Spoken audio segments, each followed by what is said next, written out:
the grandest stage of them all, the showcase of the immortals. Wait, this isn't the Ring Crew and this isn't a WrestleMania preview? Crap. No, it's not. It's not. We can do that another time. April Fool's on us. Anyway, I'm Steven Rabinowitz. I'm Jay Kaplan.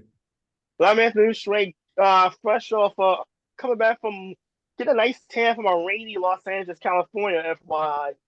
Thank you for bringing the rain over here as well. This Yes, is the on the this is the on the sports lines. Basically everything. It's the Final Four opening day show. So yeah, there's a lot to talk about in sports as baseball's opening week is in control. And the Final Four too.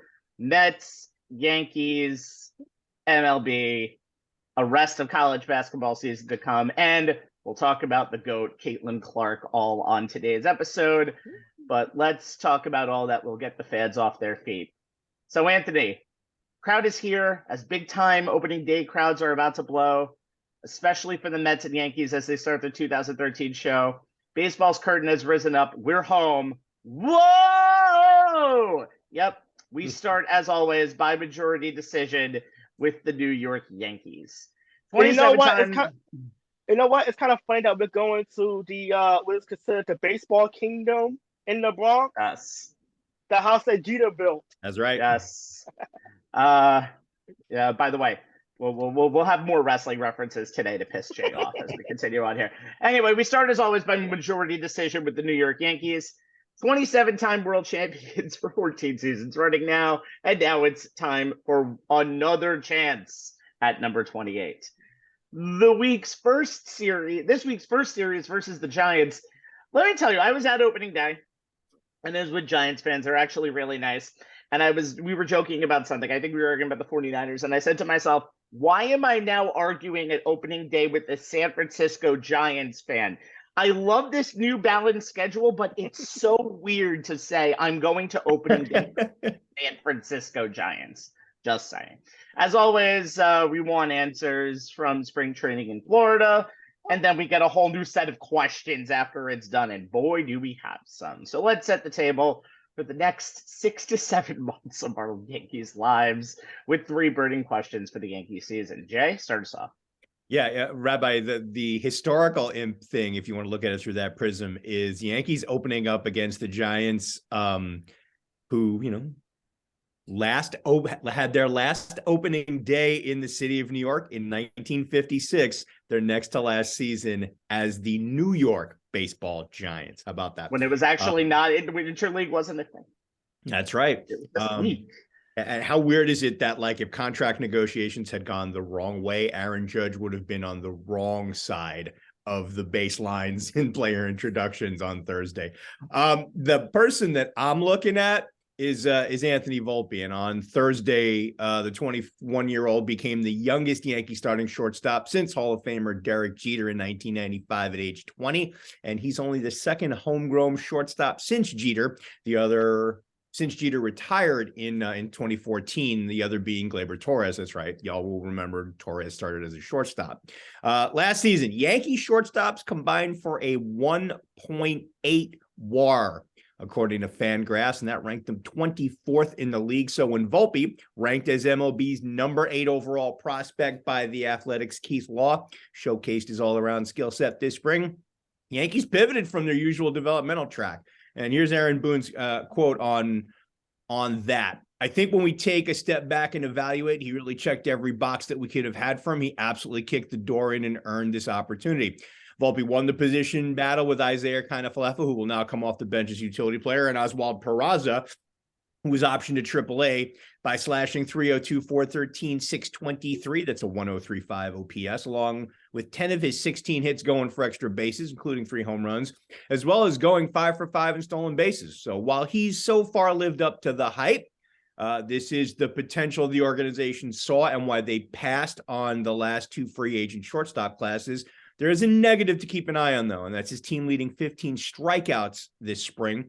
That's a 28.3% strikeout rate, and it's reminiscent of his 22 games in AAA last season, where he slashed just 236, 404, 313, 404 to 717 OPS, and struck out on just over 30% of his at-bats.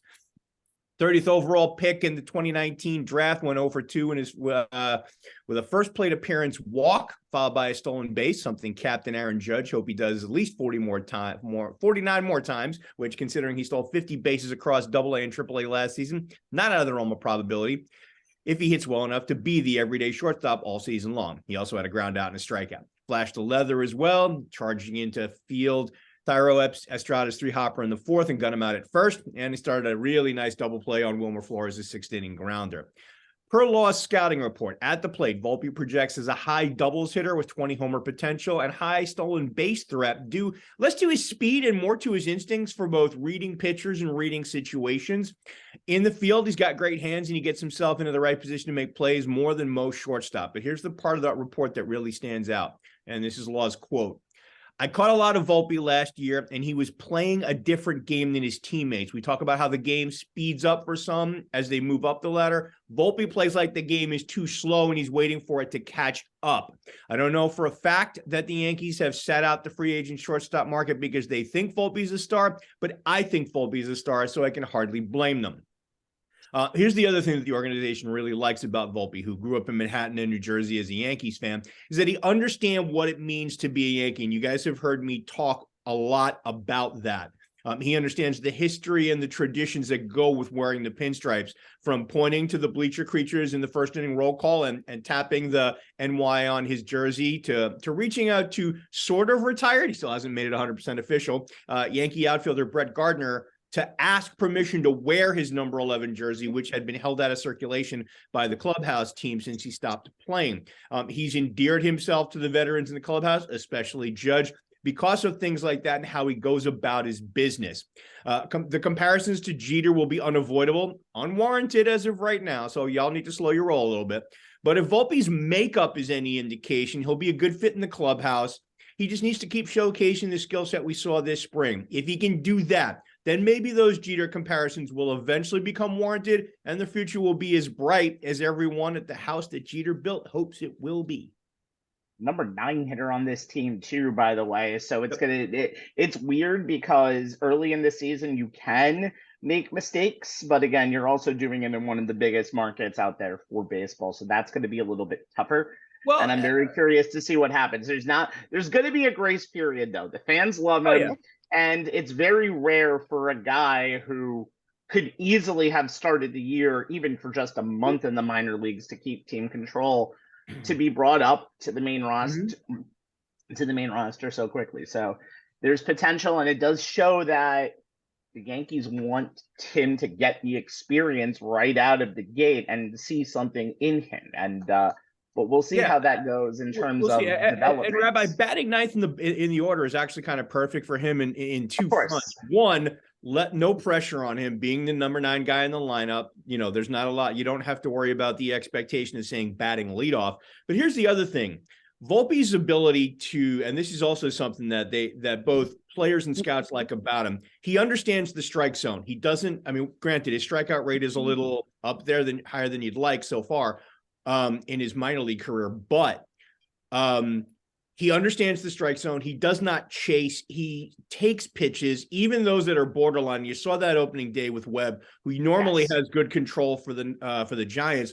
The thing is if he's able to get on base, hit, walk, whatever, his ability to be a threat in the running game, batting, essentially, he's going to give DJ LeMahieu in the leadoff spot RBI opportunities that you previously didn't get out of the number 9 hitter in the Yankee batting order. So it'll be interesting to see how that works, because there's nobody who has better bat control on that team than LeMahieu. So whether it's, taking a strike to allow Volpe to steal second base or, working hit and run or whatever, it's going to be an interesting dynamic to watch what the Yankees do with the two of them when Volpe's on base ahead of LeMahieu. If Volpe continues his stolen base ability, I almost would like to see Judge batting leadoff, because there's a lot of potential, because LeMahieu strikes out opening day, and there's a potential of putting Aaron Judge on an open base very quickly. I'd like to see a little bit, but again, we'll have a lot of time to kind of see different lineups this year. It's also, we still have 161 games left. Yep. All right, Anthony. The other side of the rotation, it's Garrett Cole and Prey. It seems like Cole had a very good opening day, but the depth behind Cole, not there. Yeah, the Yankees, I think they'll be fine, but it's not often a team going to a season missing not one, not two, but three potential starters in a lineup, and they're not named the New York Mets, who we'll get to in the next segment. Spoiler But alert. yeah, but the projected Yankee rotation is obviously Garrett Cole, Nestor Cortez. Obviously, those are kind of locked in for the top two. But then you have Clark Schmidt, Domingo Hamad, and Johnny Brito. That is lining out the back end of that rotation. Carlos Rodon, the guy that they signed from the Giants, who was on the other side of that foul line just last season to the 6-year, $162 million deal. He's out for at least for the first month of the season. He's on IL with a forearm strain. Then you look at Luis Severino, who probably for Yankee fans the most frustrated because of the promise and the fact that he just can't shake the injury bug. He was placed on the IL literally the last week of spring training, so he's going to be out for a few weeks. And then you have Frankie Montez, who knows if he's going to pitch at any point this season, maybe August, late September, but still be up in the air after shoulder surgery. And it's even worse when one of the prospects the Yankees gave away for Montez, J.P. Stills, actually made the Oakland Athletics opening day rotation. So that trade looks a lot worse now because of the injury and the fact that two of the prospects the Yankees gave up made the Oakland A's starting opening day roster. One is in the starting rotation as we speak. But when you look at Hamad, who has been a starter, obviously, and obviously he's a serviceable number 3, number 4 guy that you can get some innings out of. The Yankees are very high on Clark Schmidt, and they look at Johnny Brito, who threw 13 innings with ERA just above 2.28 to be exact. The spring training along with 10 strikeouts, no walks.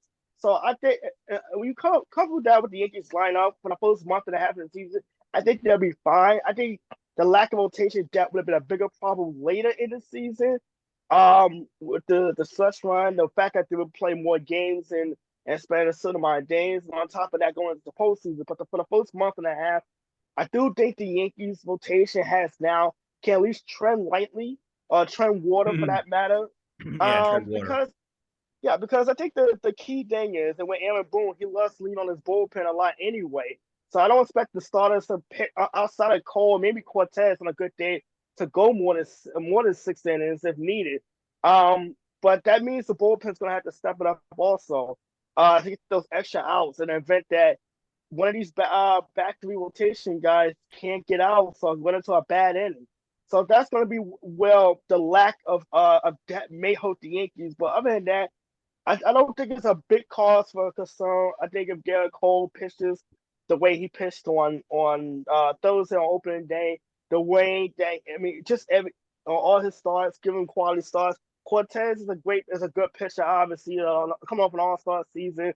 And if there's anyone who's gonna have more fun with this pitch clock, it's gonna be Cortez, because we've already seen him caught up on a quick pitch and then take the most delivery in history the very next pitch.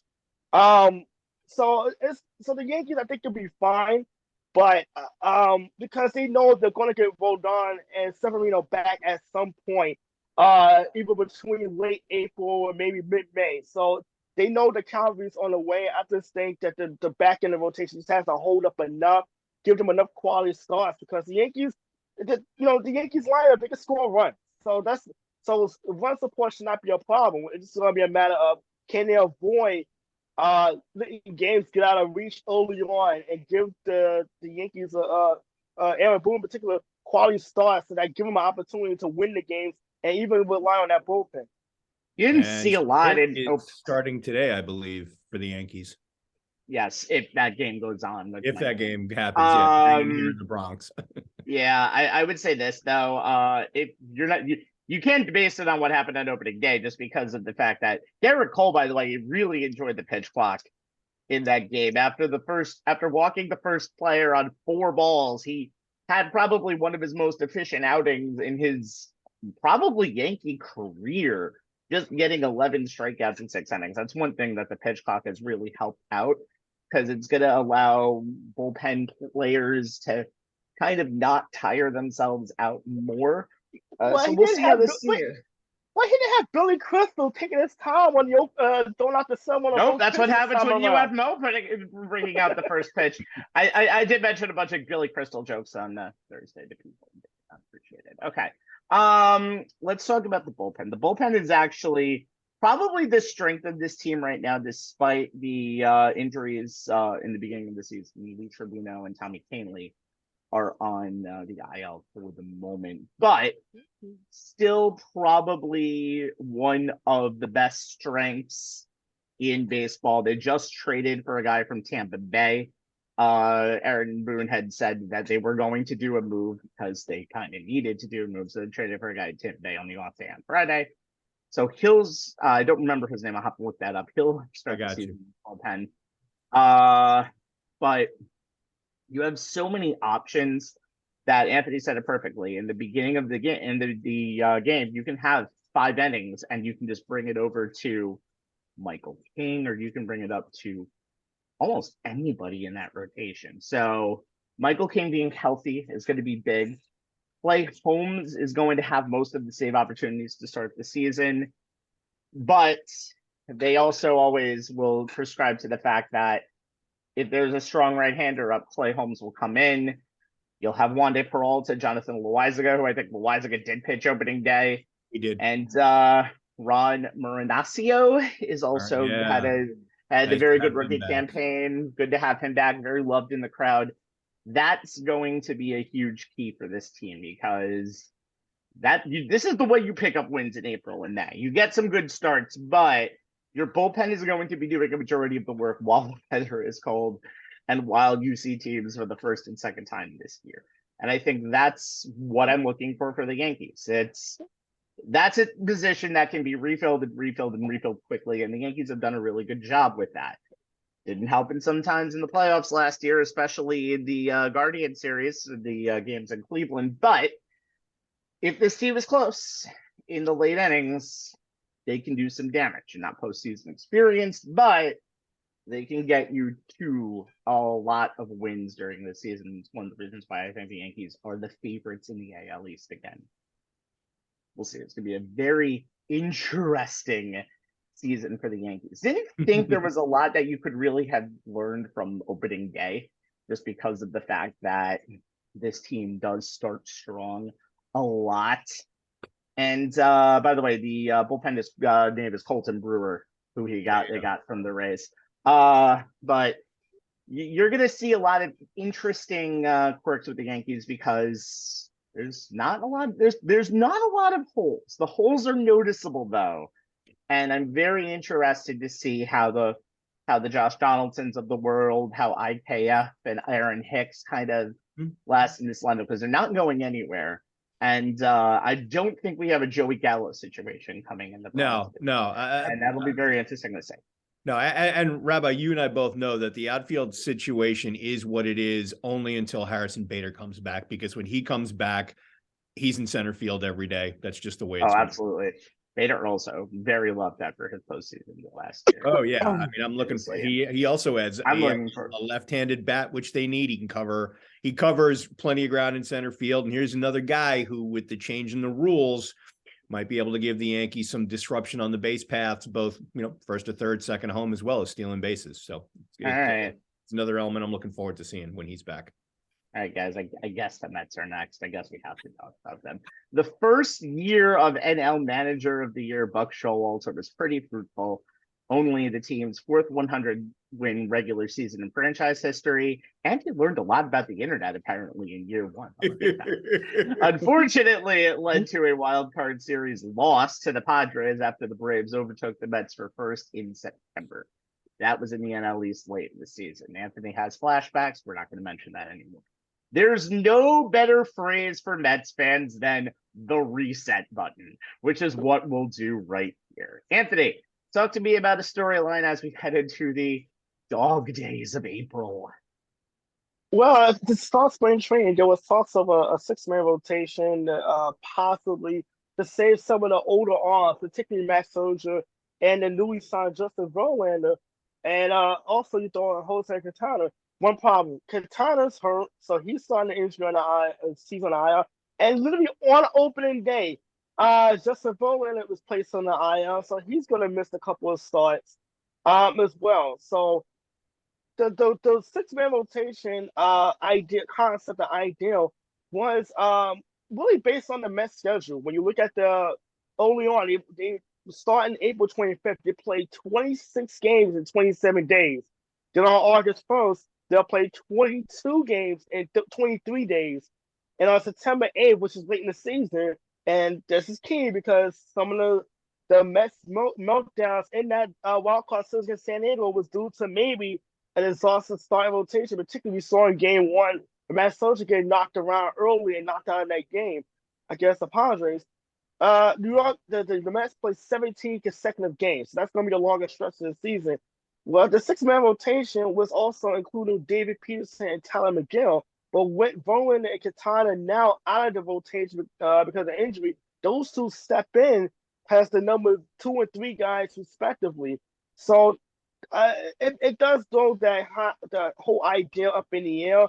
Unless you're gonna go bullpen game, which teams have made very popular these days.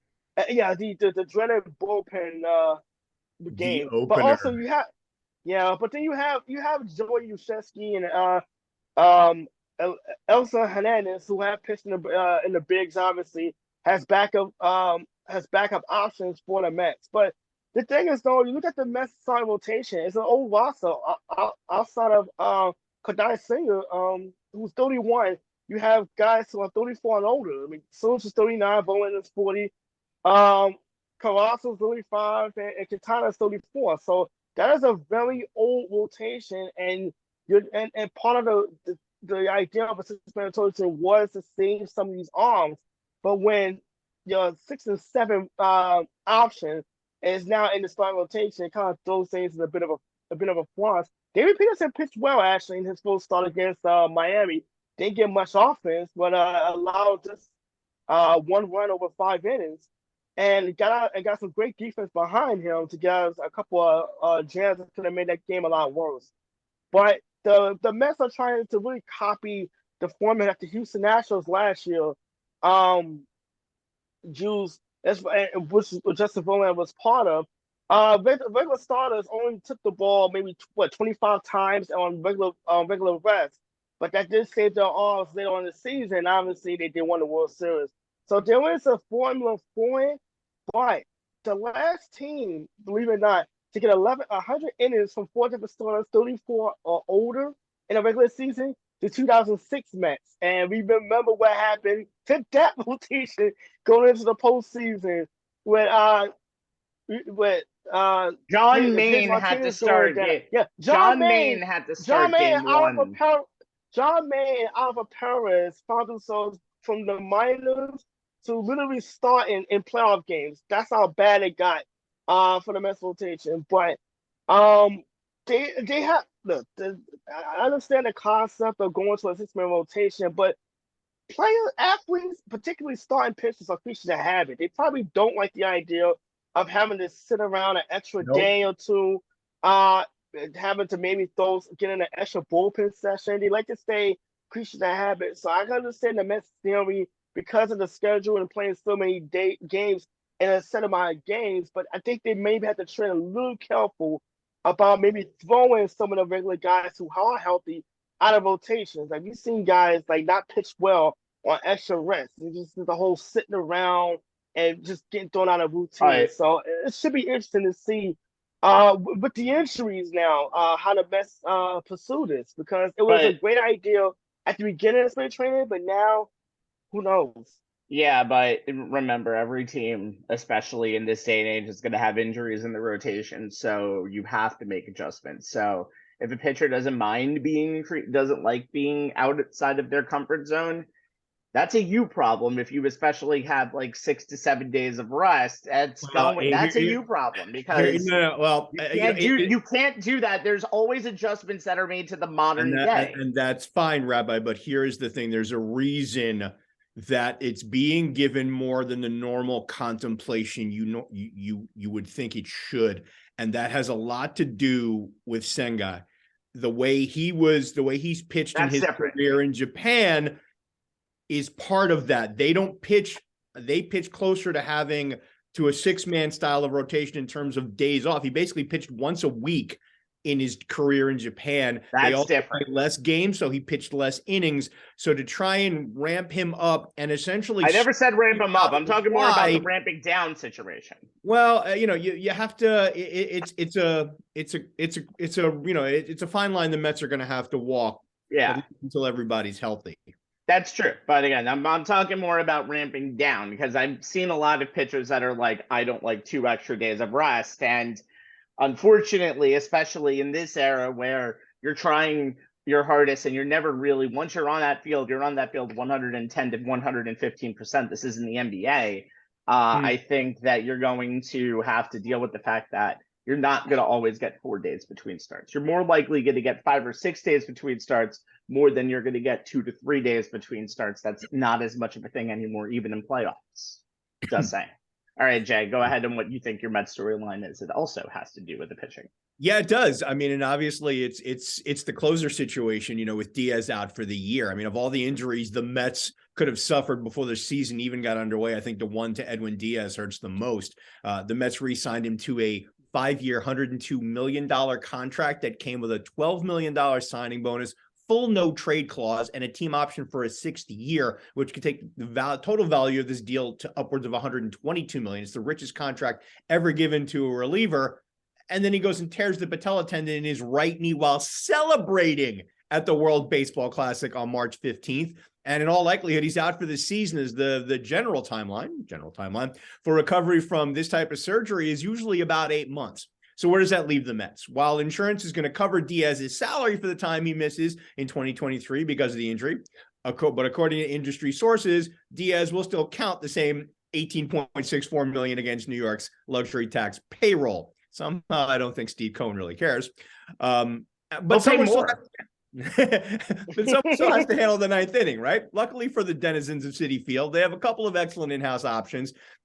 And both have solid resumes in terms of not only pitching in high leverage situations, but doing so in New York. And that's David Robertson and Adam Ottavino.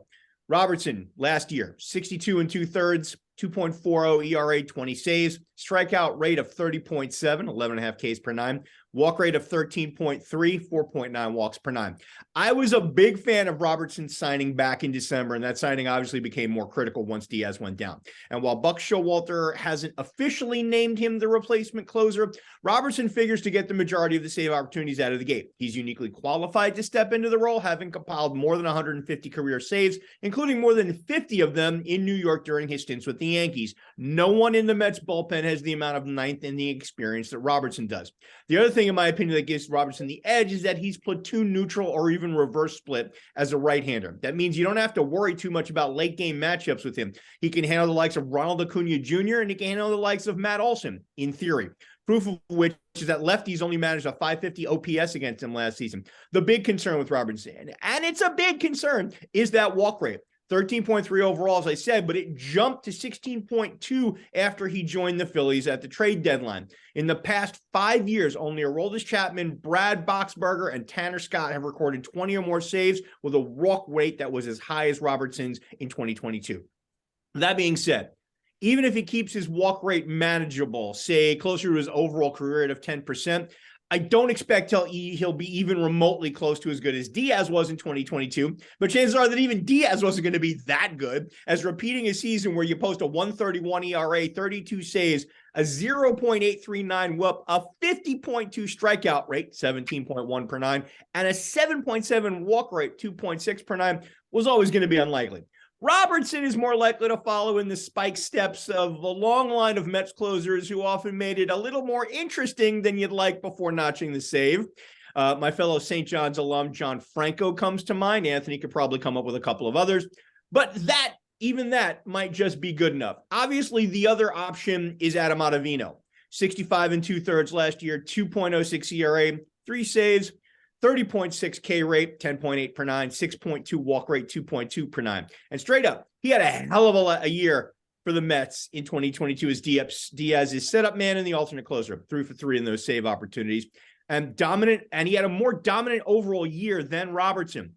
The issue that I have with him is A, he's never been a full-time closer at any point during his career. And 2, he has struggled to put together back-to-back A-list reliever seasons. Before 2022, 2018 with the Rockies was the last time he had a similarly dominant season as a reliever. 6-4, 2.43 ERA, half a dozen saves, 0.99 WHIP, a home run rate of 1.6, a strikeout rate of 36.3, and an 11.7 walk rate, and an opposing hitter slash line of just 158, 270, 238 for an OPS of 509. The big concern with Ottavino has always been his platoon splits, which, like Robertson and his walk rate, is a big concern. For his career, Ottavino has allowed an opposing hitter slash line of 207, 289, 320, 609 OPS to righties, but against lefties, that slash line jumps up to 274, 372, 424 for a 796 OPS. As good as he was last year, left-handed hitters still posted an 838 OPS against him, while righties only managed a 479 OPS. Granted, he managed to limit that damage in the most important moments as he's gotten older. In high leverage spots over the past 5 years, that OPS has dipped to 706. He made a conscious decision to trust his stuff more in the strike zone last year, and because of that, he was able to cut his walk rate in half from what he was at 2021. His goal for this season is to increase his first pitch strike percentage. Spent the offseason gaining better command of his changeup, tinkering with the grip on his cutter, which he hopes is going to make him better against left-handed hitters. I hope Ottavino can replicate and potentially improve upon the success he had last season. The Mets bullpen could use the consistency and stability that would bring in the wake of so much turmoil. But that said, I still believe that until he proves otherwise, Robertson is the Mets' best bet in the ninth inning for now. Time will tell. And he's replaced a legend in New York already in Mariano Rivera, and replacing probably one of the best single-season reliever seasons in New York Met history. No small task either. So I think Robertson is definitely up for the charge. By the way, didn't really have as many save opportunities when he was with Philadelphia. No. He had 14 with, I believe, 14 with the Cubs, 6 with the Philadelphia Phillies in terms of saves. So one reason why I think Robertson, again, creature of habit, maybe not being used to brought in earlier in games. And that's something that I want to see going into the season. By the way, Adam Ottavino is the guy who talks a lot and doesn't cash in a lot of his checks, but that's neither here nor there. I'm looking at the base stealing of the New York Mets, specifically Brandon Nimmo, but there's a lot of other things. By the way, opening day stolen base comparison. Found this on Twitter from Alex Fast. 2022, only 5 stolen bases, 4 caught stealing for a 56% success rate. 2023, 21 stolen bases, 2 caught stealing for a 91% success rate. So the bigger bases have definitely done the deal so far. As well as the limitations on pitchers throwing over to first. Yeah, it's very interesting. That's going to be very interesting, especially because of the decision you have to make the third time that you do it.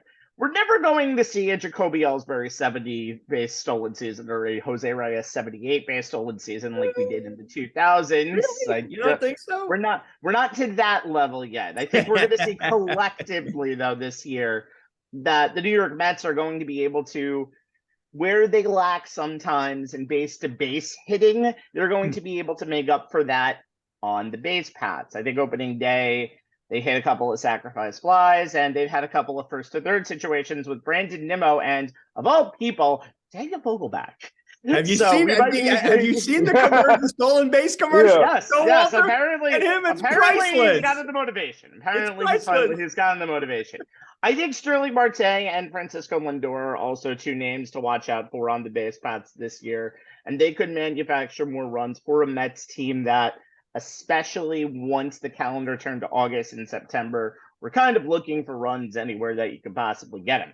So that's one thing I want to see from the Mets this year, more station-to-station hitting. And if that happens, they don't have to worry as much about hitting the 3-run homer in the late spots. And maybe they won't be in situations like they were last night. They were futile last night on the offensive stances, and it's one of the reasons why they're 1-1 right now. We'll see what happens. There is a lot of season left to go, but this team is going to be running a lot more ragged, I think, than other teams in anywhere in Major League Baseball. All right. See, Nimmo definitely Nimmo is definitely the person who definitely and he wants to. He was working with their base running coach all through spring training, trying to improve his skill set in that area. I think there's a lot of potential though in this whole entire team's speed, especially in Marte, who I don't think has aged at all in the major leagues. As long as you keep him healthy, you have two table setters really in the top of the lineup, and that's, I think, all you can really do in this MLB. There's so many unanswered questions, especially with the pitch clock. But please, more 2 hour and 32-minute games, please. Like I went to on Thursday. I have now led in the pitch clock's DMs. I've gone over Anthony. I am now top of the list. So until Anthony goes to opening day on Thursday, hey man. My time now. It's baseball how I remember it growing up. It's actually you're going to be more reliant on the athletes that play this game than the number crunchers in the one. I tell you, I read a quote that Rob Manfred, who from a conversation he had opening week when he was at the winter meetings, he had a senior owner from one of the teams come up to him and basically say that after spending time in his own analytics department over the offseason, he came to the conclusion that the analytics arms race was ultimately a race that went nowhere. Other than ruin the product that we saw on the field. I do worry though about strikeout rates. That's all I'm saying. I think that might go up at least in the beginning of the pitch clock era. Well, look, you and I both know that April when the weather is colder automatically gives the edge. It does. But I think from what I at least saw in the beginning of the year, there were some ridiculous strikeout rates and a lot of colder strikes. Okay, moving on. Full disclosure, I will not be using the junior and senior circuits terminology on this show. I'm not Jay, and it's not 1980. The American League, or as the people note as the true words for the AL, the Astros League, has been a very competitive East, a very intriguing West, and something in the middle called the Central Division. Sorry, Central, we don't care about you as much. But we have tasked our wise men to give us a team to watch in 2023. Who are you looking at, Jay? Unlike their nationally counterparts, the Phillies, the defending AL champs, the Astros, finally did what's long been expected of them, win the World Series. Then they proceeded to lose the AL Cy Young Award winner, the Mets, their starting first baseman to the Marlins, and their starting second baseman, the beating heart of their team, to a thumb injury in the World Baseball Classic. And despite all of that, the junior circuit's road to the World Series will still most likely go through Houston. Let's start with that starting rotation. I told you, Rabbi, I'm going to use it. Houston I never said you were.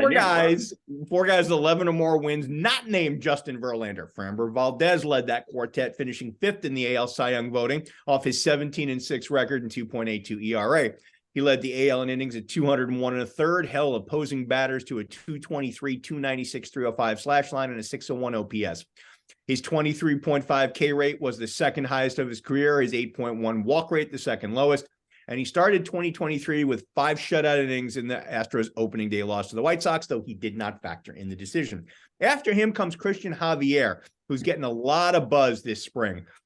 11-9 last year with a 2.54 ERA in his first full season in the rotation. In 148 and 2/3 innings, he allowed a 170, 252, 305 slash line. It's a 557 OPS.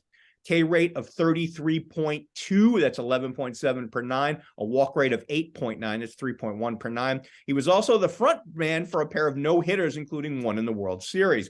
If he can replicate that over 180 innings and increase his ground ball rate, just 25.2 last season, and reduce his fly ball rate, 38.7, then Houston won't miss Verlander as much. Though being without Lance McCullers Jr., who right now has no timetable for his return from a forearm strain, will force the team to give some starts to either promising rookie Hunter Brown, who had an 0.89 ERA in 20 1/3 innings in 2022, or Ronel Blanco, who allowed just 1 run and struck out 17 across 14 innings in the Grapefruit League play, but has spent the last 2 seasons in the bullpen at AAA, so they're looking to stretch him out.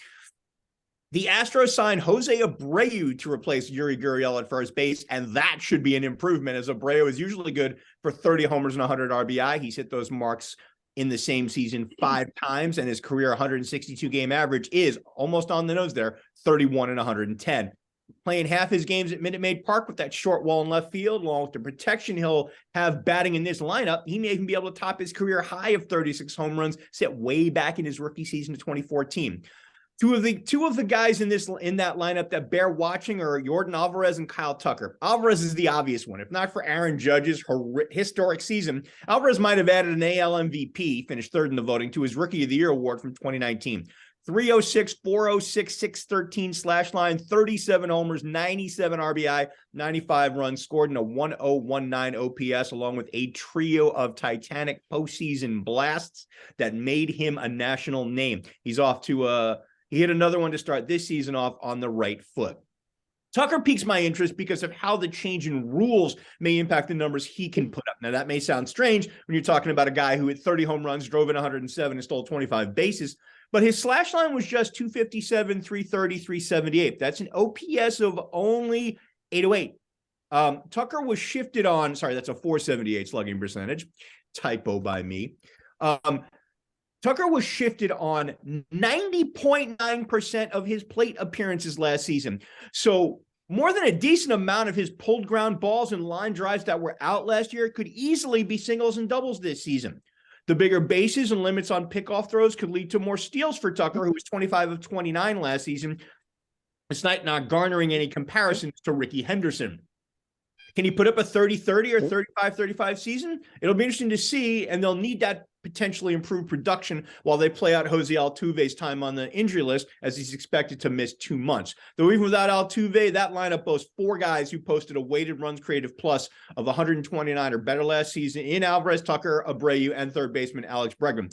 And let's not forget last year's rookie sensation who lit up the postseason, shortstop Jeremy Pena, who made everyone forget Carlos Correa by following up on a regular season where he posted a 253, 289, 426 slash line with 22 homers, 63 RBI, 11 steals, scored 72 runs and a 715 OPS by putting up a postseason slash line of 345, 367, 638 with 4 homers, 8 RBI, 12 runs scored, a 1005 OPS, and MVP awards for both the League Championship Series and the World Series.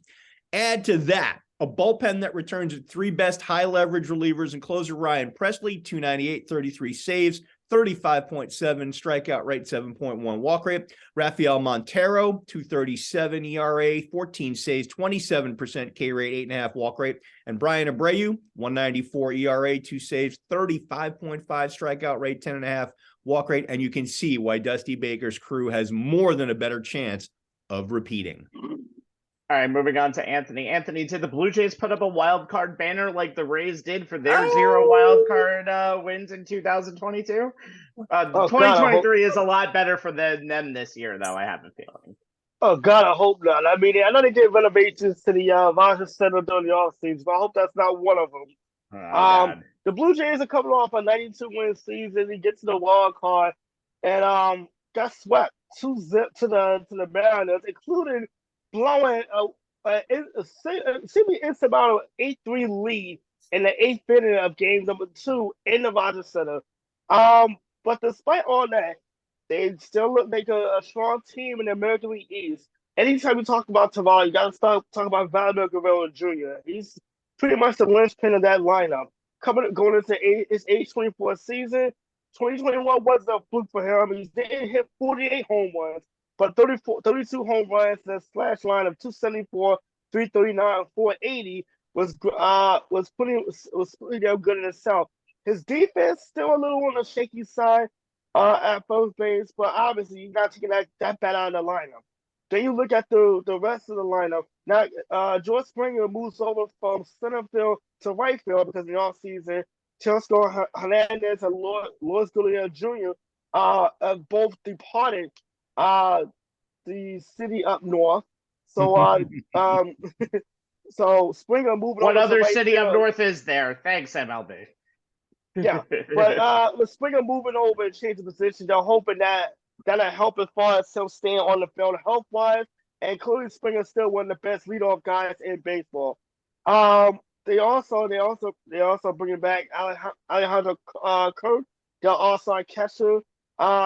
Danny Jansen as well. But Bobuchet and Matt Chapman brings up a lineup that was just second behind the Yankees as far as runs per game, just under 5 a game, and that 116 OPS was actually tops in the American League.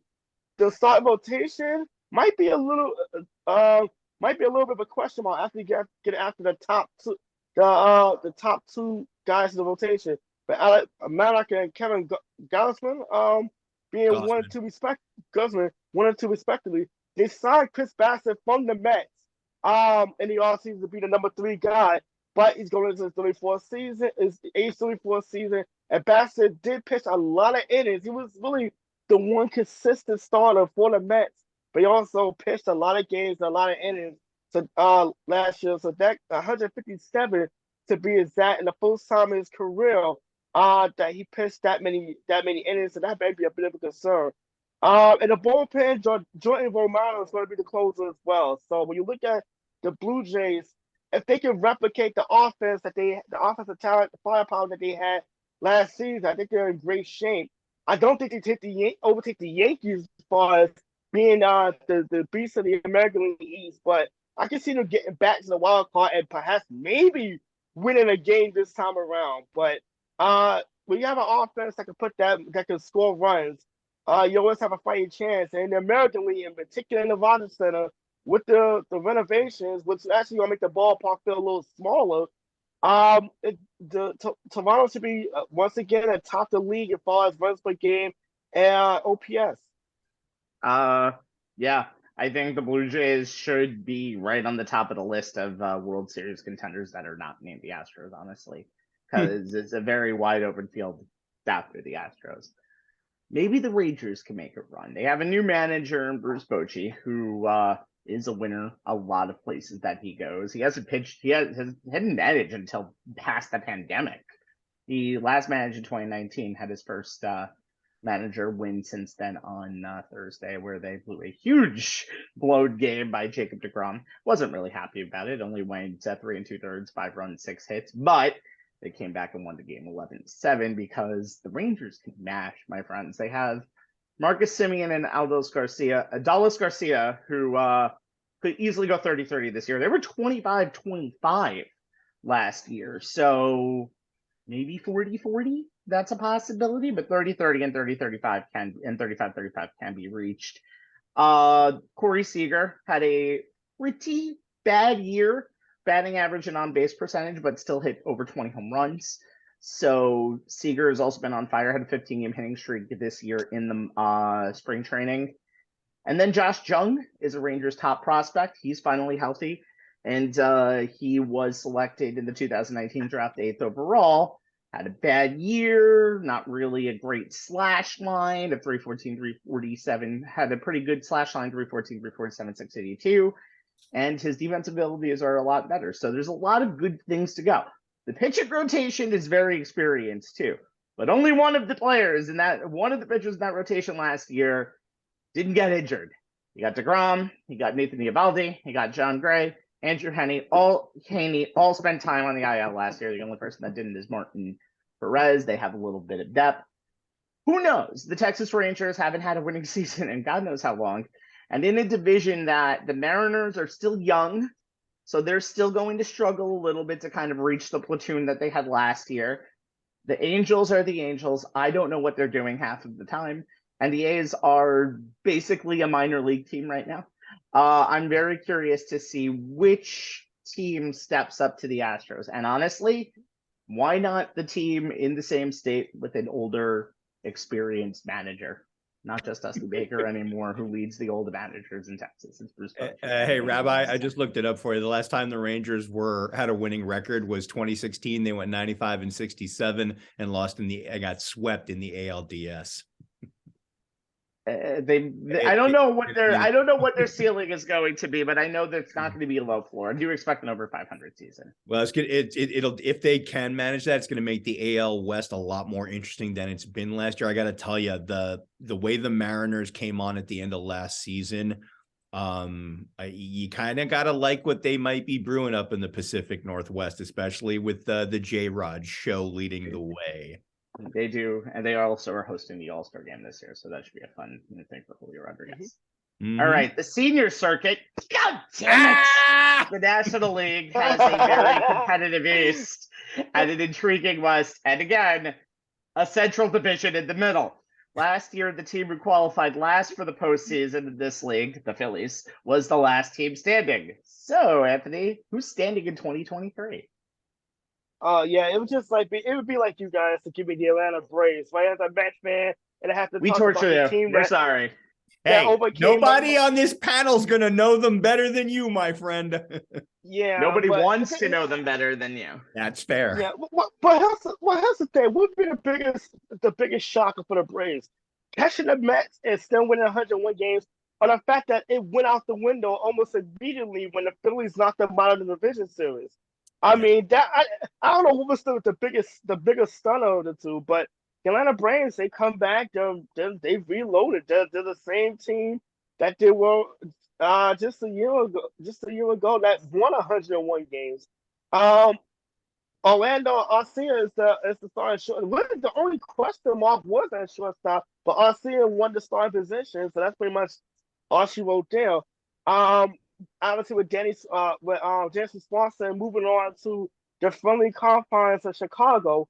So that was one of the question marks there. But you look at the rest of the lineup. Matt Olson, if you're gonna replace Atlanta Braves legend and Freddie Freeman, Matt Olson did a pretty good job of being of doing just that. Career highs and home runs and RBIs, even though his OPS is down. Ozzy Albies will be the second baseman again, looking to return back to his all-star form. Austin Riley is, as well as good as the third baseman as you can get. There's made a really key play. I think that's that Sunday night game against the Mets in Atlanta, where he lit a dribbler up the third baseline, go foul, and actually saved a couple of runs off the board for Atlanta. They obviously went on to win and sweep that 3-game set against the Mets. But then you look at this team last year really took off when Michael Harris Jr. Joined the team, and obviously the reigning NL Rookie of the Year is gonna have a maybe healthier Ronald Acuna Jr. year 2, removed from that ACL injury that he suffered 2 years ago. Wasn't part of the Braves World Series team on the field, and obviously that's going to be more motivation for him to be back to his pre-injury all-star level self. The another question was in the outfield is Eddie Rosario, and he was without question the weakness in the outfield. He played only 80 games, did not hit the ball well. He only hit 212, but also made a lot of mistakes in the outfield. And it just shown that maybe left field is not his strong suit. Marcell Ozuna is going to be more likely going to be splitting time with him in the outfield to try to compensate for the fact that the Braves they don't have much of a bat come out of left field, but they don't have much defense either. So that may be one of the positions that is going to be closely paid attention to. The rotation, Max Fried got a good start. That pulled his hamstring opening day, but clearly going into the season, they're just as good. Charlie Morton follows him up, and Spencer Strider. Look, he talks a big game, but it's a hell of a pitcher without question. And then you have Kyle Wright rounding out that rotation.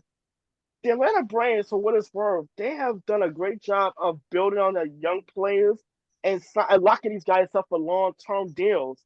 So the Braves, not just this season, but for the full-on future, it's going to be a threat. And don't be surprised if they win the division again. It hurts me to say this as a Met fan, but the Atlanta Braves are a formidable team that has done a great job of plugging in a lot of holes. They have a couple of holes left, and obviously we don't know how much time Max Fried is going to mix due to that hamstring injury he suffered on opening day. But look at the Atlanta Braves. Don't be surprised they win 93, 94 games again, and are right back in the thick of the National League East pennant race. I mean, they're a heavy favorite to one of the heavy favorites in a now loaded National League. So Up top, yes. make it to the World Series, yeah. So the Atlanta Braves is going to be part of that conversation. So one thing I've noticed in the years when I see a team make a huge run in the playoffs that is kind of unexpected is they follow it usually up with the season that gives them a win in the division that they should have gotten the year before. And Jay, the Phillies are kind of in that situation now. Yeah, they're the unlikeliest of National League champs. I mean, hell, they weren't even the best or even the second best team in their own division in the regular season. But they defied the odds and maybe even the baseball gods by winning the senior circuit pennant. What can they do for an encore? Well, for starters, they can significantly improve themselves by going out and getting the best free agent shortstop on the market to fill that key position in the field and the leadoff spot in their lineup. Oh, right, they did that, signing Trey Turner, one of, if not the best free agents who changed teams this offseason, to an 11-year, $300 million contract. Turner gives the Phillies more ways to score runs and makes them more athletic. He had 21 homers and 27 stolen bases last year. He could easily improve that to 25 to 30 homers now that he's playing half his games at Citizen Bank Park. And with the bigger bases and limits on pitcher disengagements, he could steal anywhere from 30 to 40 bases this season. Turner hitting in front of left fielder Kyle Schwarber gives the Phillies a pair of high on base and high home run power hitters at the top of their order in front of catcher JT Realmuto and eventually Bryce Harper, who the Phillies placed on the 10-day injured list this past week as opposed to the 60-day list it was thought he'd end up on, given the team hoped that he could return sooner than initially announced after he had surgery on his right elbow over the winter to repair the torn ulnar collateral ligament he tore last April, forcing him to be the Phillies' DH for 90 games of the regular season as well as the entire postseason. If there's anyone who's most likely to have a much improved 2023 due to the new rules banning the infield shift, it's Schwarber. No hitter in baseball saw as many pitches while there was a defensive shift in place last season as Schwarber did. 2,553 pitches to be exact, and only 3 hitters, Corey Seager, Yordan Alvarez, and Shohei Ohtani, made more outs on balls hit 100 miles an hour or harder against a shift than Schwarber did. Schwarber batted just .218, the second worst average he's put up in a full season. If even a third of those hard hit shift outs, let's say 60 in total, are singles, Schwarber hits .253 instead. With Harper starting the season on the injured list, first baseman Rhys Hoskins, who had a 30 homer and 79 RBI 2022, being out for the year with a torn ACL, and Andrew Painter, their highly touted pitching prospect, out indefinitely with a UCL sprain. He won't even start throwing again until around April 1, and it's hard to imagine him appearing on the mound in any shape, manner, or form until May. This could have the Phillies behind the 8 ball to start the season while they figure out their DH, first base, and starting rotation situation. They did improve their bullpen by adding Gregory Soto via trade with Detroit and signing free agents Craig Kimbrell and Matt Strahm. They'll join returning back-end relievers Sir Anthony Dominguez and Jose Alvarado. Left-handed hitting Derek Hall hits the ball hard and far. 9 homers and 136 at-bats last season with a .522 slugging percentage. So he could see most of the time at first base, but there are questions as to whether he'd be exposed by the increased playing time, as that slugging percentage is very skewed. .565 versus right-handers, .083 versus left-handers, though he did only manage 12 at-bats against Southpaws last year. So it'll be interesting to see if the Phillies try to platoon him with a right-handed hitter. Maybe third baseman Alec Brome moves across the diamond to play some first base, while Edmundo Sosa and or Josh Harrison spend more time at the hot corner. Before Hoskins' injury, Phillies manager Rob Thompson said he wanted to rotate people in and out of the DH spot. Now he's going to have players that projected to be reserves in the lineup on a daily basis. If Carl Schwarber or right fielder Nick Castellanos is the DH on a given day, we'll probably get a look at Jake Cave, who made a strong impression this spring in the outfield. He really stung the ball during Grapefruit League games. 10 of his 24 hits going for extra bases, 4 doubles, 3 triples, and 3 homers. And when you couple that with a 2022 increase in his walk rate and decrease in his strikeout rate, and the former Minnesota Twin could fill a key role with the Phillies.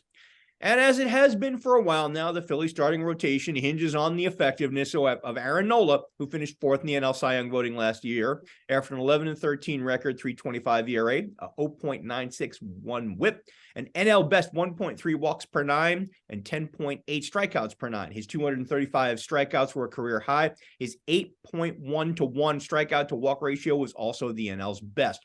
He was always available, taking the hill 32 times, logging 205 innings. Phillies and Nola could not reach an agreement on an extension before opening day, so he's going to go into free agency unless a deal is reached some point during the season, and he could add millions more to his potential asking price next winter with another strong season, which the Phillies will need him to produce, along with returning co-ace Zach Wheeler, who went 12-7 with a 2.82 ERA, and free agent Taijuan Walker. Like Wheeler, he's a former Met who went 12-5 with a 3.49 ERA at the top of the rotation. The defending National League champs have the makings of a repeat winner, even in an AL and an NL East stocked with the Braves and the Mets. They just kind of have to survive until Harper returns. I think with that lineup, you can be perfectly just fine, even if Harper doesn't return for a little while longer. Survive is a tough definition, especially in a division where you have the Marlins and the Nationals to kind of give you some wins right out of the gate. All right. For the Padres, yes, West Coast Bias finally is back on the show. Is back again. I think this team is all the makings of finally the team that, was paid a ton of money to be a champion. So finally time to kind of realize it. They kind of were at the edge of it last year. They were only 5-14 against the Dodgers in the regular season, but when it mattered the most, they were 3-1, and they got themselves to the NLCS before falling in 5 to the Phillies. Now, Xander Bogaerts comes over to the team on an 11-year deal. They get Fernando Tatis Jr. It's going to be an adjustment period back in the lineup, and they'll do that probably sometime around May. There's 20 more games left on that suspension.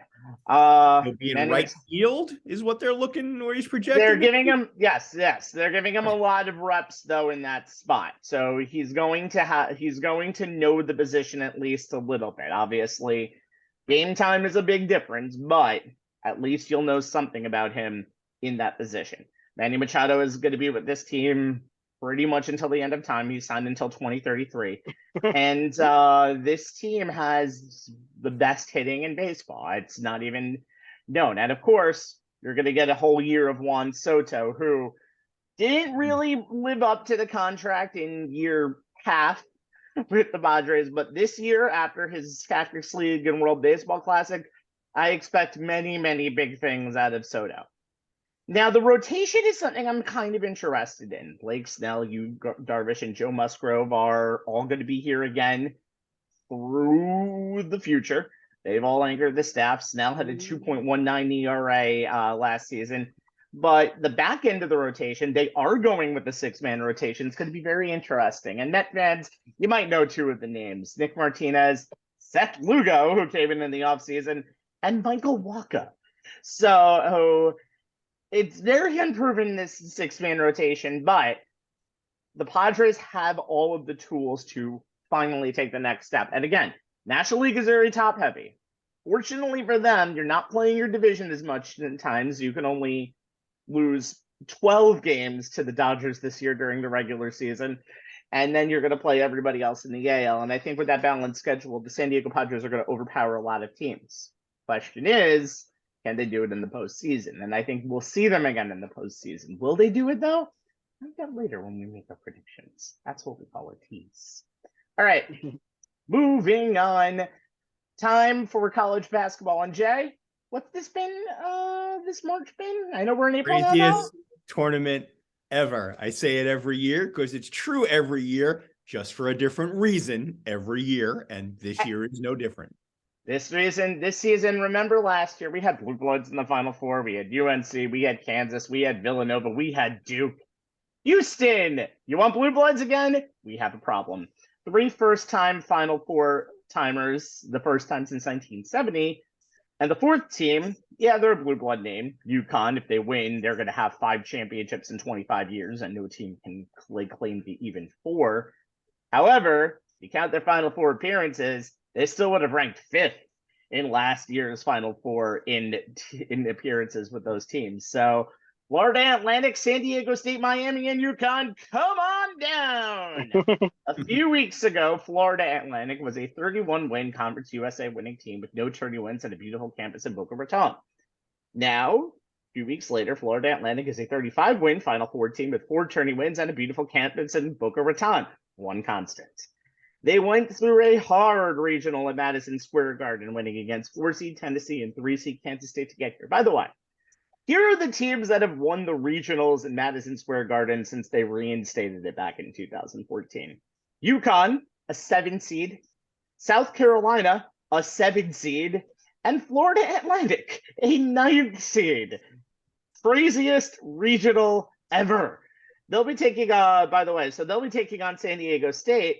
They're a 5-seed to FAU's 9, but they're no more of an improbable story. They're also a conference champion of a smaller conference, the Mountain West, but they have a Mafia-like big-time hit list, which includes Creighton and the overall numero uno in the tournament in Alabama.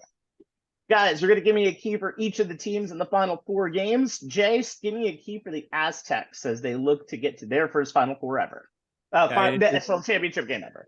It may be the Captain Obvious key, but it's defense, defense, and more defense. The Aztecs rank 4th in the country in Ken Palm's adjusted defensive efficiency metric, and what they've done on that end of the floor in this tournament has taken that to a whole new level. They're allowing teams just 57.3 points per game and allowing them to shoot just 17% from beyond the arc. They held their first 2 opponents, Furman and Charleston, to their lowest scoring outputs of this season. They forced Alabama into a horrific 3 of 27 from downtown in the Sweet 16. Creighton's 56 points and 2 of 17 from in the Elite 8, including 23 points on 28% from the floor and 0 of 10 from 3 in the final 20 minutes of regulation, was tied for their lowest total of the season. All this is merely an extension of the elite defense that San Diego State has played all season. The Aztecs are a bruising and physical team that can switch 1 through 5 on any type of offensive action, making it very difficult to create any type of advantage against them in the half court, and they do an unbelievable job of defending the 3. They're nearly impossible to drive on, and they have one of the best defensive guards in the nation in junior Lamont Butler, and the best rim protector in the Final Four at 6'10" senior center Nathan Mensah, a 2-time Mountain West Defensive Player of the Year. The Aztecs will need their defense to bring its A+ game tonight because they're not going to blow the doors off the gym on offense. San Diego State's leading scorer, Matt Bradley, has struggled in the tournament, just 18 points on 0 of 6 from 3 over his last 3 games. Thankfully, senior guard Darian Trammell has picked up the slack, averaging 15.3 points in his last 3 games, including 21 in the win over Alabama. And Lamont Butler led the way with 18 in the Elite 8 win over Creighton.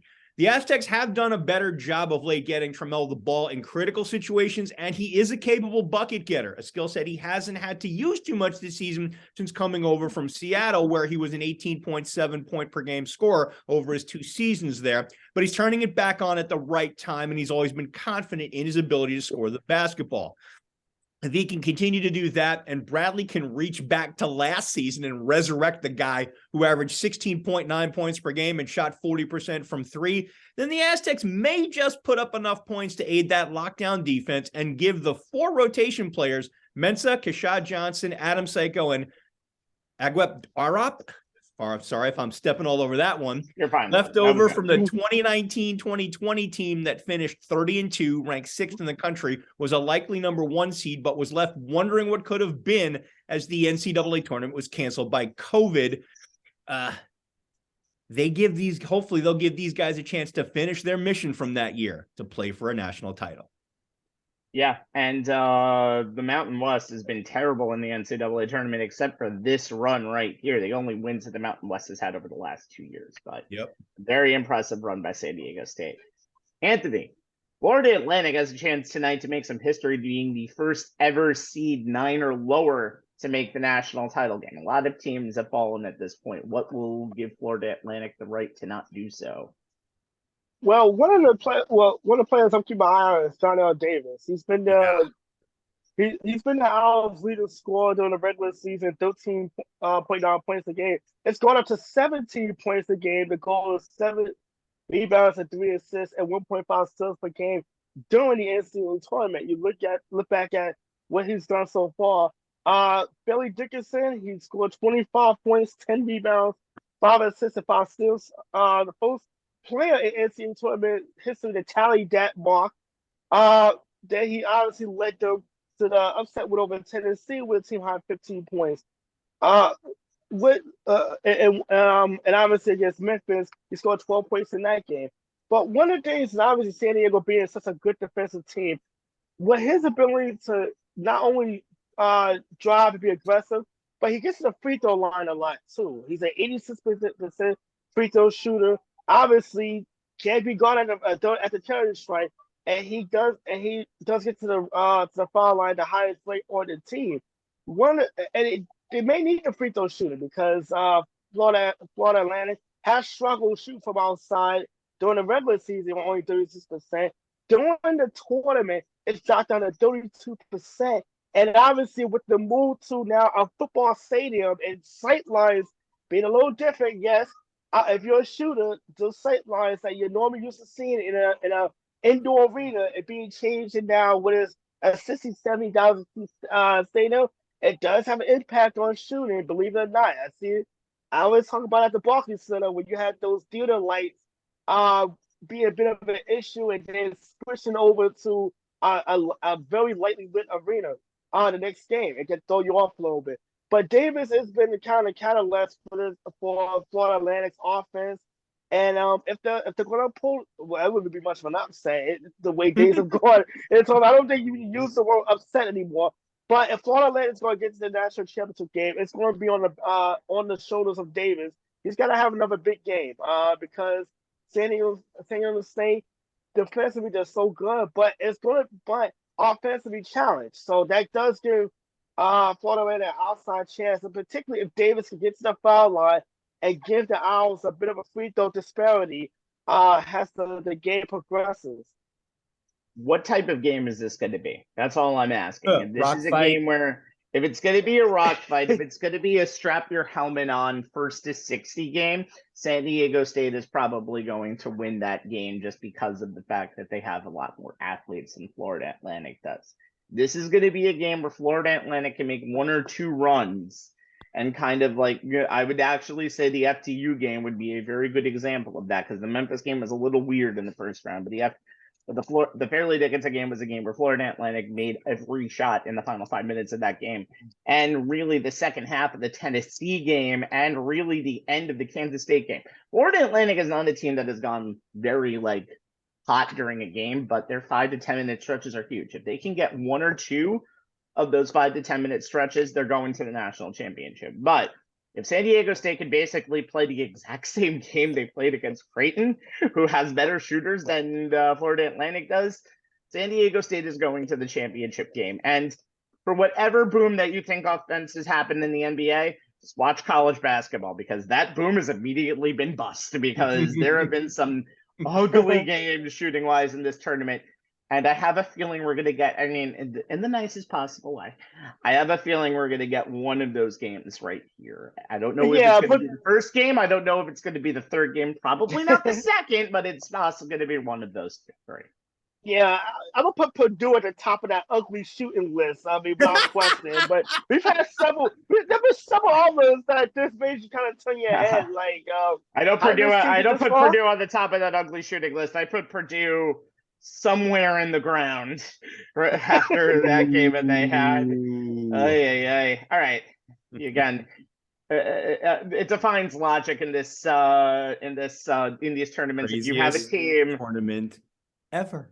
But again, if you have a team whose average height is 6'1" and the other team has a 7'4" player on it, you would think logically that would help out the inside game, but that game was pretty much even inside. Yeah, you might be hearing 7'4" player doesn't actually move very well for a guy. Look, Rabbi, compare his athletic ability, which isn't that great, to somebody like Kalkenbrenner for Creighton, who can actually. No, I understand that completely, but when you still do what he did in that game offensively, it still defies logic that he couldn't get any help whatsoever. Doesn't make his team better, but he got nothing in that game. But that's going off the subject. It's time to go to my beautiful UConn Huskies. All right. Now, if you want to say, hey, UConn and Miami are more traditional powers in this tournament, go ahead. You'd be lying. Miami's last 2 years, Jim Larinaga has given Canes basketball almost double the tournament victories. It was 8 before 2021. Now it's 15. and they needed to go through the hardest path to get to Houston, doing their own version of the Texas two-step. Houston and then Texas in the regionals, coming back way down in the second half in a game that they were not in at all, and doing it without the three, by the way. And that's who they had to beat to get there. UConn, dominance, pure dominance. All their NCAA wins have been by double digits, 3 of them by 20 or more. Gonzaga didn't even know what hit them last Saturday night. That was insane, and I'm shocked that they did that good. And blood coming out of that mouth the whole entire time. The Huskies are a force. We all know what happens to forces in this tourney. Jay, give me a key for UConn to get back to the title game. You know, when our Sean Roman asked the on the Sportsline group text who we had in that Elite 8 game between UConn and Gonzaga, I said my heart wanted the Zags because of Drew Timme, how close he's come and what he's meant to the game. You also, by the way, you both also picked Gonzaga, by the way, to make it to the Final Four on this show. Yes, we did. So I know you guys did the Texas two-step, but please own up to that at least. But my head said UConn because the Huskies are back to being the fully operational Death Star they were at the start of the season. Unreal. When their 14-0 start saw them rise as high as number 2 in the country. After their 2-6 midseason swoon, they've won 13 of the last 15 and have won their 4 NCAA tournament game by an average of 22.5 points, finishing with that 82-54 trouncing of Gonzaga. They're currently ranked first in Ken Palm's adjusted efficiency margin, 3rd in offense, 11th in defense, and they have plenty of weapons. You got big man Adama Sanogo, 20.8 points per game on 65.5% shooting from the floor, 9.8 boards, who according to one coach's scouting report is as good a one-on-one post player as there is in the country. And here's the quote: "You throw the ball to him, but you can't leave your big on an island and you can't help off Hawkins. If he helps at all, it's a spray out 3 ball back to Hawkins. If they overload a side to Sanogo, the guy guarding Hawkins is supposed to be the help guy. They skip for a 3. It puts you in a dilemma. Do you help when he gets put in the post? Do you double the post? It's a conundrum for an opposing coach, to be sure." The Hawkins that coach mentioned is sophomore guard Jordan Hawkins, who won most outstanding player honors for the West region. He's UConn's 2nd leading scorer during the NCAA tournament behind Sanogo, averaging 17.2 points per game and is 16 of 31 from 3. In the Sweet 16 and Elite 8, he averaged 22 points per game and shot 47.4 from beyond the arc. Much of UConn's offense is designed to get Hawkins loose for jump shots. He's in fabulous condition. He's in constant motion, and he has one of the purest strokes I have ever seen. If watching him play gives you Richard Rip Hamilton flashbacks, it's understandable, as the comparison is warranted. But for me, the key for the Huskies will be the play of 6'6", do-everything two-way junior guard Andre Jackson Jr. He's averaging only 7.8 points per game, but 7 rebounds per game and 7.8 assists per game for the tournament. And he nearly put up a triple-double, 8 points, 9 rebounds, and 10 assists in that Elite 8 win over Gonzaga. As a coach, you have to make a decision with Jackson. Yeah, he's a non-shooter, but if you back off him, and Iona and Xavier both backed way off him, UConn was able to exploit that. Guard him tight, he'll pick your defense apart, finding Sanogo in prime post position. Hawkins for open threes and other teammates on backdoor cuts, or he'll get to the rim and score the basketball himself. Back off him, he will make a jump shot, and there's no ball pressure. Then there's his ability in transition where he grabs a defensive rebound and it is off to the races. But his first instinct is not to get layups for himself. He looks to get into the middle of the floor and then looks for shooters like Hawkins, who's at 38.5%, as well as Joey Calcaterra and Alex Caraban, both of whom shoot threes at better than a 40% clip. Jackson has 45 assists in transition this season per Synergy, and UConn averages almost 2 made threes in transition per game. And with Jackson on the floor, UConn is scoring 1.22 points per possession in their 4 NCAA tournament games per hooplens.com. That is a higher efficiency rating than any offense in college basketball this entire season. I don't think anyone can beat them. The only way they lose is if they have an absolutely horrific shooting night. The 4 teams they've played all play different styles, and UConn has picked each one of them apart. They know their roles inside and out. They're very well coached, and they play tough, and they play smart. Miami is going to be a challenge, but they're a team that has depended a lot on big second-half runs, And UConn's D has been especially stifling after halftime, holding opponents to an average of 26.8 points on 27.8 shooting. That's championship level defense for a team that's also playing championship level offense. Don't see how the Huskies don't cut down the nets in Houston. By the way, Jordan Hawkins is had a non-COVID illness. A lot of people don't play, though. He is expected to play, but we do not know at what capacity right now, especially because he just got that illness yesterday. Anthony, let's talk the opponent, Miami. The U has been very built quickly in their basketball program. What will get them to their first final? Well, the strength of the Miami Hurricanes is their versatility. Now, obviously, when you think of versatility, think of Jordan Miller, who had perfection going on. Not since Christian Laettner have a player had that kind of perfect over the game. 27 points on 13 of 13. 13 from 13 from the line, 7 from 7 from the field. 7 from the field. And he didn't need a shot to do it, by the way. But Miami's versatility. Sorry about that. I got distracted for a second. But Miami's versatility on the offensive end is the fact that they're one of the better shooters in the country. Offensive efficiency up to number 5 in the entire country per KenPom, and basically since the near upset against number 12 Drake, Miami scored 85 points against Indiana second round, 89 against Houston in the Sweet 16, and 88 against Texas in the Elite Eight. So offensively, they can clearly put points on the board. The key is going to be defensively, because defense, they were ranked 104 in adjusted defensive efficiency, and UConn's one of the better, more balanced teams that they're going to play in the tournament. So that's going to be the key thing. Is that they can score points. Can they stop? Can they get enough defensive stops in this game against the Huskies to move on into the national championship game? So that's what I'm looking on. I'm going to be focusing on. And the second Final Four semifinal game. Yeah, the thing that concerns me and should concern Miami is their lack of depth, especially up front. You know, they're so wholly dependent on Norchard to defend the middle and rebound the basketball. You know, even if he manages to do a job on Sonogo and get him into early foul trouble, Klingon comes off the bench and he's 7'2" and he can score the basketball inside, and he blocks shots at a ridiculous rate for the minutes he plays. So the depth there, Norchard gets into foul trouble.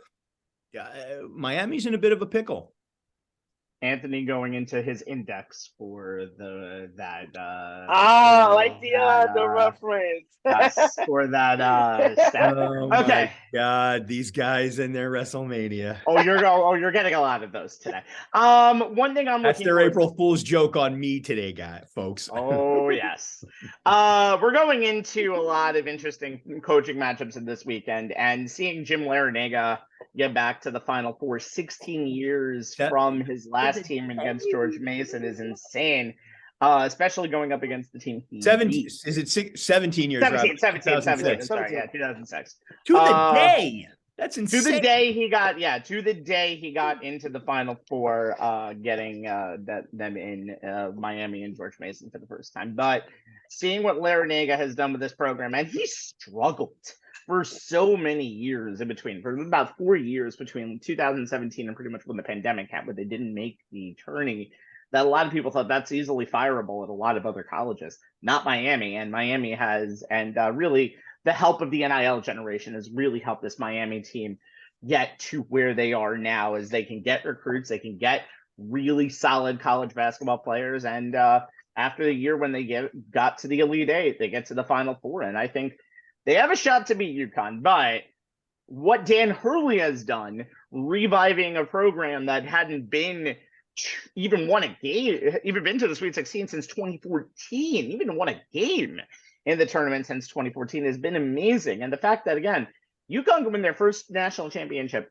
in 25 years and do it with a third different coach just shows that Connecticut has really started to get into the blue blood side of things in the college basketball world, even though they're also possibly going to do it again for the Big East after doing it for the American Conference in 2014. The journey of UConn is just so surprising. The journey of the other Hurley brother is just so surprising that this is a national championship Final Four that is worthy for Jim Nantz to retire to in college basketball. It really is insane and really shows what March Madness is. Really and it's funny, Rabbi, we talked, you and I, during text across, this tournament about, the impact of the state of New Jersey across this tournament. But here's the thing. I mean, you can say it started with FDU, continued with Rutgers, but it's likely to finish with the Jersey's presence as well because of the Hurleys, because of Hurley and, that whole family. It's interesting, what that's the imprint that state has put completely on the tournament this year. And also shout out to the third state in 30 years to send two teams to the Final Four, although back-to-back years in Florida. There you go. Could very well possibly get a national championship for Florida, which is insane. That's not Florida. That? Okay. All right. Time for prediction bonanza, baby. So we're gonna start with. We're gonna do both, but we're gonna go one at a time. So Here's the deal. College basketball. I want you to pick your national champion. Pick your winners of tonight's games. Pick your national champion. You can do it quickly. You can give me a reason. I don't care. Anthony, start us off. Let's see. I'm going to go for the national championship game. I'm going to go with UConn, and I'm going to go with FAU, Florida Atlantic. And come Monday night, I think the UConn Huskies will stand and deliver and be back on the top of the college basketball mountaintop. And yes, go ahead. You love the reference. I heard it. All right, Jay, who do you got? SD, San Diego State versus UConn for all the reasons I listed in my analysis of each team. And I'll just simply kind of paraphrase what I said at the end of my UConn analysis. I just don't see how they don't cut down the nets. To me, I don't see how they don't win the national championship.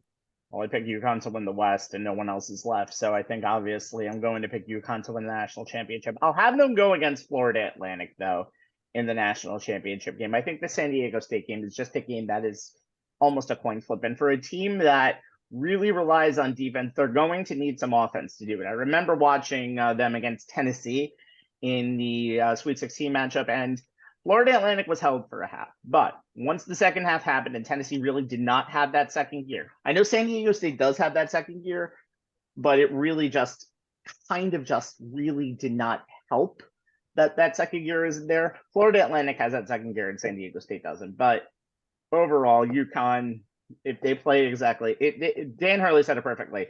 We're glad to get out of the Big East because it feels a lot more comfortable for us. So they're not through the grind anymore. It says a lot about the Big East and says a lot about UConn, who finished fourth in the damn division and was the best team in the country for most of 2022 for the calendar turn. So I got UConn cutting down the nets as well. I know going chalk is not how do you go chalk with the 4 seed, but you do.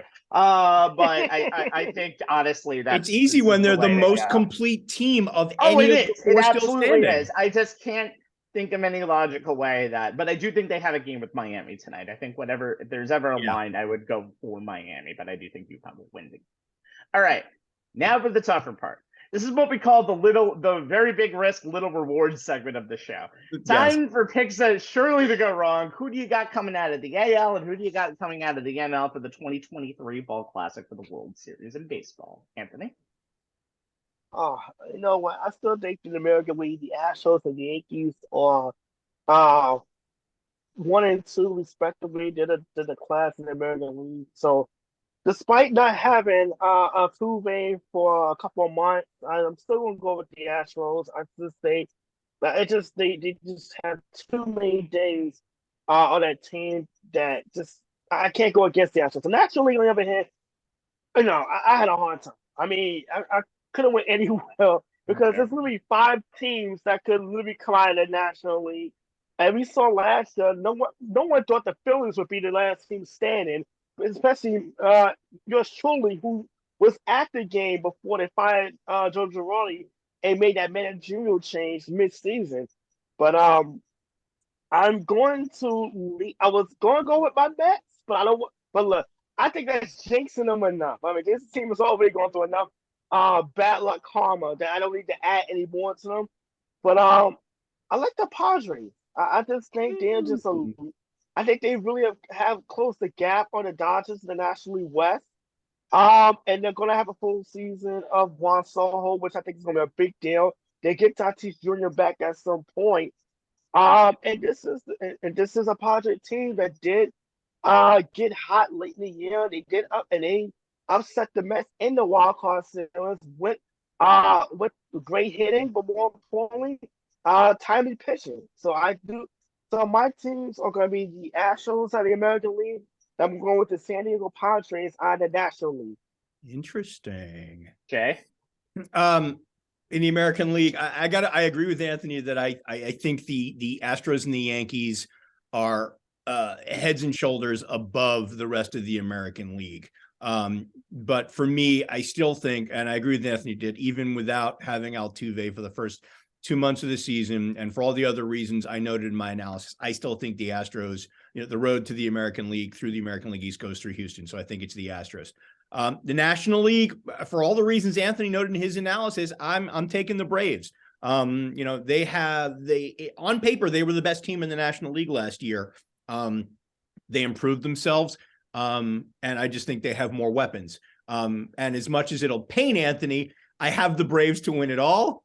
Mostly because repeat World Series winners are a rare bird since the turn of this century. But at the same time, I will not be surprised in the least if Dusty Baker is celebrating once again come November. Okay. You know how I will change my predictions on the fly for the sake of variety of the show. So I will be changing what was my Astros prediction. I'm going with the Blue Jays because I do think this team hit a little bit of a fork in the road. I don't think that there is a gap between the Yankees, the Blue Jays, and some of the other teams. I think the gap is between the Astros and everybody else. But I think the Blue Jays are a team that has the hitting. And once they can kind of sort of get that pitching together, that's obviously their big concern. I think they'll be fine. So I have the Blue Jays. Of course, they're going to beat the Astros, though, in the ALCS. The Astros don't miss the ALCS.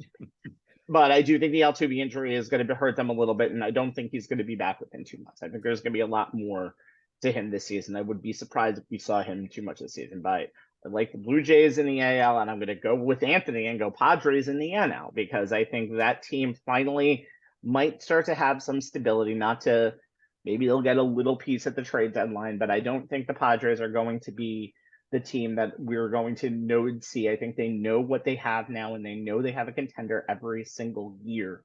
So let's go Blue Jays and Padres, and let's really piss off baseball and have a Canadian team and the fourth most popular team in California go for the World Series this year. Hey, going against you has worked once, and changing my pick at the last second. Might as well go for it a second time. All right.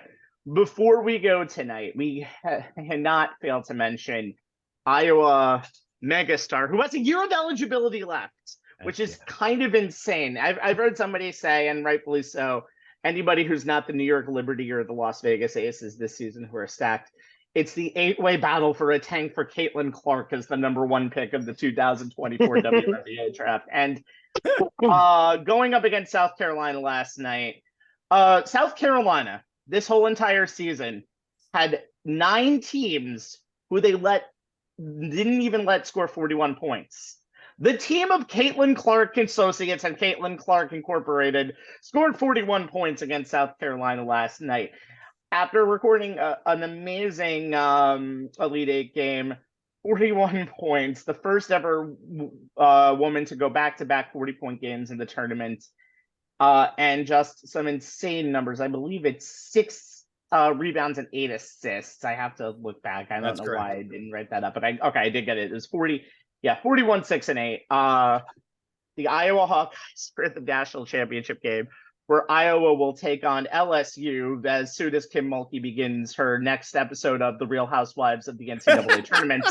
She'll be ready to coach tomorrow at 3:30 in the championship game. All right. Just guys, put Caitlin Clark's performance in perspective from last night. For me, I'll give you two words that are way before my time. That's Pete Maravich like.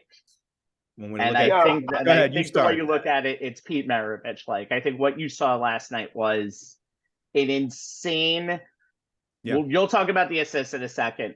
Yeah. Steph Curry like range, quality shooting, assisting on 75%. He's assisting on 75% of her points in this tournament.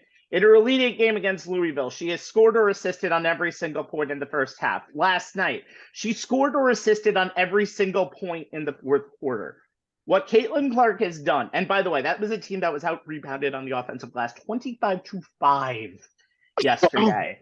And she took the leading player of last year, the player of the year last year, Leah Boston, got her into foul trouble, and Leah Boston scored a grand total of 8 points last night. What Caitlin Clark did last night may not have just transcended the Iowa Hawkeyes program all time. It may have transcended women's basketball for a long time to come, that type of performance. One of the best games I've ever seen tournament-wise, male or female, in the last few years. I don't give a shit what you say. I think it's 100% true. And I said this to Anthony last night, and I'll say this to you, Jay. Remember when Sabrina Ionescu missed her final season and couldn't play in the tournament, and we were like, what a shame? Yeah. This performance would have been much better than what Sabrina came out beforehand. Yeah. What they've done is simply amazing. And beyond more words. You go first trying to follow up after all of that. So yeah. Sorry, this is just what I thought last night. Insane. Rabbi and I was going back and forth on this, and I actually took the game on my phone because I have the ESPN app, and I put it on my phone as I was actually prepping for the show. And I literally completely forgot that I had a show to prep for like 2 hours because I was just amazed at what the hell I was watching. There was obviously there's a clip going around that's gone viral of Caitlin Clark basically brushing off. I saw her playing from the outside. It was almost like the thing was one thing. Number one, I couldn't believe that South Carolina and Garth Simmons is an amazing coach, but to allow her to continue to go one-on-one when she couldn't be stopped was kind of one of the second guesses that, without question, you can look at. But also the fact that they were daring South Carolina to shoot from outside and it wasn't getting done. There's a reason why that the Gamecocks had so many offensive rebounds. They couldn't make a shot from beyond the foul line at certain points in the game. But Caitlin Clark, this is a stat that was tweeted out last night. 161 points and 52 assists in the NCAA tournament. Since 2000, it's one of 6 instances of a player having 150 points and 50 assists in any 5-game span. All 6 of those belong to Caitlin Clark. So she's literally her own record setter. Just unbelievable. And the fact, just the poise when she had to go to the foul line and she just knocked down free throw after free throw as if it was nothing. It was second nature to her. And it was just unbelievable. It was almost like you knew who was getting the ball and it didn't matter. It was just one of those games. And by the way, you don't think that people are interested in seeing just how good she is? Our Elite 8 game was one of the highest watched sporting events this year, 2023. So clearly beat any NBA game, by the way, that was on cable for the entire year. So it just. I don't know how, like I said, I don't even know how I can follow up Rabbi because he pretty much explained it all. It's just an unbelievable game that this performance that we watched last night, and it's been throughout the whole tournament. But last night in particular, against a team that had lost in well over a full calendar year, one of the best coaches, one of the best players in college basketball, and to do it all, and just unbelievable. It was like they had like you said, Gamecocks have allowed teams to score 40 points at certain points on this stretch. She scored 41 by herself and pretty much was the offense, whether she was scoring or assisting on a basket in that fourth quarter. Just unbelievable performance, and it's going to be interesting to see how LSU game plan for Caitlin Clark for the national championship game tomorrow afternoon. Yeah, it's funny. Obviously, I kept track of what she'd been doing because obviously, as the year has gone on, she'd been getting more and more ink all across every media outlet covering women's college basketball. I got to repeat these numbers again because they're still blowing my mind. 41 points, a national semifinals record, despite hitting only 3 of 17 from beyond the arc, plus those 6 rebounds and 8 assists in that upset of number 1 seeded and undefeated defending champion, national champion South Carolina. 41 points, 10 rebounds, 12 assists for the first 40-point triple-double in NCAA tournament history, men's or women's, in the Elite Eight win over Louisville. First player in women's NCAA tournament history to record back-to-back 40-point games. First player to record a triple-double in a women's Big Ten title game. First player in Division I history, men's or women's, to have a season with over 900 points and over 300 assists. She is about as ridiculous as a player as I've ever seen pick up a basketball in the women's game. And considering the recent exploits of Sabrina Ionescu, who Rabbi had mentioned, Paige Beckers before she got hurt, not to mention which you guys did, last year's player of the year, Leah Boston of South Carolina. That's saying something. And it hasn't mattered what type of defensive scheme opponents have thrown at her this season, man, zone, junk, double team, whatever. Clark found a way to soundly beat them all. I mean, while everyone talks about her scoring, rightfully so, she's second in the nation at 27.7 a game. That Curry-esque shooting from beyond the arc that Rabbi talked about, 38.7% on 9.2 threes per game. And the fact that her range is the entire gym. What stands out to me, guys, is her passing. I watched the 10-minute condensed game that ESPN put up on their YouTube channel this morning, right before the show. And Clark's ability to get the ball to her teammates in the best shooting position was phenomenal. The pocket passes she made to Iowa center Monica Zano out of the pick and roll, and the floor length hit ahead passes to the Hawkeyes transition game reminded me of the Sixers' James Harden, who is equally adept at both and does both better than most point guards in the NBA. Here's some assist numbers for you beyond the 319 total and 8.6 per game, both of which lead the nation. 37% of Clark's dimes this season have come in transition. 40 of them before she even crossed half court, including 24. Same number. 18 of them when she's 1 to 2 steps beyond half court. 57 of them in the half court. Now that's crazy on its own, but here's the real mind blower, guys. Clark accounts for 49% of all of Iowa's assists this season when she is on the floor. Okay. That just boom. Okay. When the Rabbi hit me up on text at midnight saying we were going to close the show with thoughts on what Clark has done, basically all season, but, focused on the last 2 rounds of the tournament. The Hawkeyes, as Rabbi said, will play LSU for the title on Sunday. He set it up by saying, and here's his quote, because I copied it literally from our text exchange. Caitlin Clark has wrapped up Female Athlete of the Year. It's done. End quote. Can't argue with you, partner. It is that it again.